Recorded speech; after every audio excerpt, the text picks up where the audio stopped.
שלום לכולם, היום אנחנו הולכים ללמוד פייתון. פייתון זה בעצם שפת תכנות, שבעצם מה שאנחנו עושים בה, אנחנו מתכנתים דברים כמו בכל שפת תכנות אחרת. אז כדי להדפיס אנחנו הולכים להשתמש בפרוגרמיז.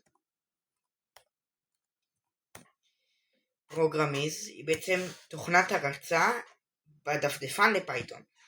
כמובן שאתם יכולים גם להוריד כל תוכנה אחרת למחשב ולעשות איתה. היום אני אעשה עם פרוגרמיז, אוקיי? כל דבר אחר אתם יכולים לעשות איתו, כל דבר אחר יעבוד גם. אז בעצם, מה שעכשיו אנחנו עושים, נקודה ראשונה שאנחנו בעצם הולכים ללמוד, זה פרינט. נקודה הזאת. אוקיי? נקודה הזאת. פה נרשום רון. אוקיי? זה בעצם מה שאנחנו עושים, להדפיס לנו את המילה רון. ואם אני רואה, אז עכשיו, למה פרינט זה הפקודה? פקודה זה מה שקובע איזה פעולה אנחנו נעשה. עכשיו, סוגריים זה מה שאנחנו נעשה מה אנחנו נדפיס, מה יופיע לנו על המסך. והמרכאות זה כדי שיופיע לנו טקסט. עכשיו, למה אני לא יכול לעשות פרינט? וישר רון. עכשיו, כשאנחנו ישר רושמים רון, אנחנו עושים משתנה. כבר דילגנו לנושא הבא. משתנה. משתנה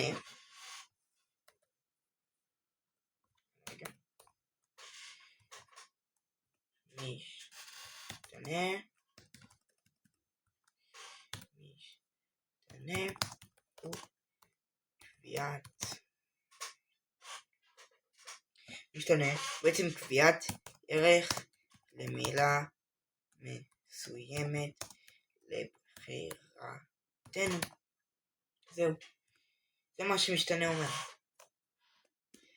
אז עכשיו נגיד אם המילה רון היא המשתנה שלנו, אני רוצה שהערך שלו יהיה 1. אוקיי? המילה 1. עכשיו בספרדית תראו איזה אונו, זה עדיין מילה, באנגלית זה one.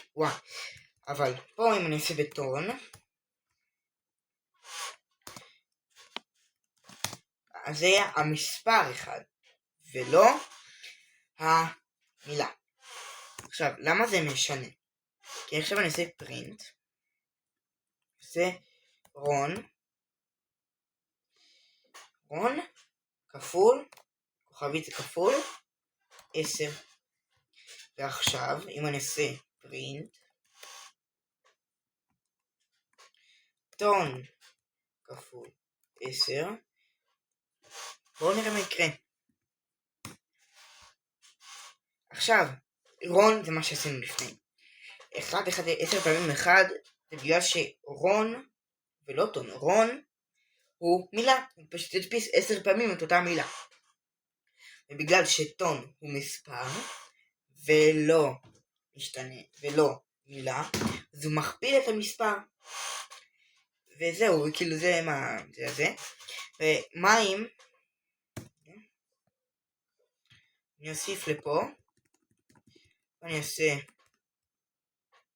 פלוס 1 ואני אעשה פלוס 1. מה יצא? זה ארור. למה? כי אני לא יכול להוסיף 1 לטקסט. אבל אם אני אוסיף פה 1 ככה, זה כן יוסיף לי, זה מה שזה עכשיו עושה, יש לי 1. וזהו, זה הפעם היה שיעור קצר כדי שתתחילו להבין. זהו.